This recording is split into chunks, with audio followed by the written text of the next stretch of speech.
Good morning, students. How are you?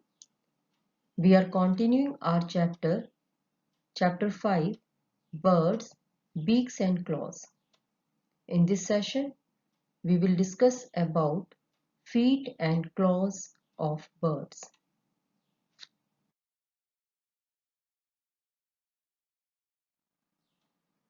Feet and claws.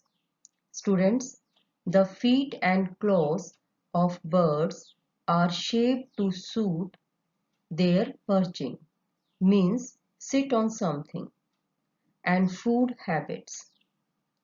Claws are the long, curved nails present on the feet.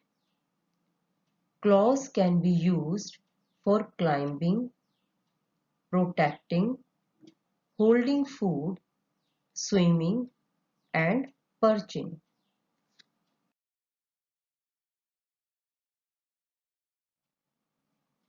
Birds of prey. Students, birds which kill other smaller animals and eat them as food are called birds of prey. Eagle, vulture, and hawk have strong and sharp claws.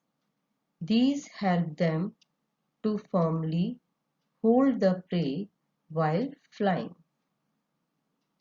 What type of claws they have? They have strong and sharp claws.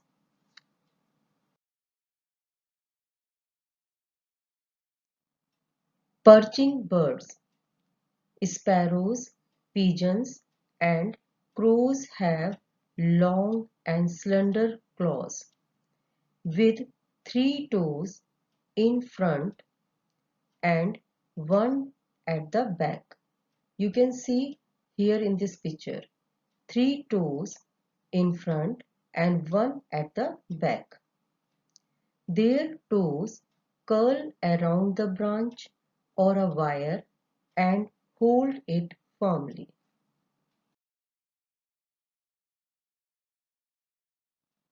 The next is swimming birds. Ducks and penguins have webbed feet in which toes are connected by a web that helps them to swim. The front toes of these birds are joined by skin, giving them a flat appearance. They use their feet to paddle and push the water while swimming. Students, this is enough for today. In the next session, we will discuss about rest of the feet and claws of birds. Till then, take care. Goodbye.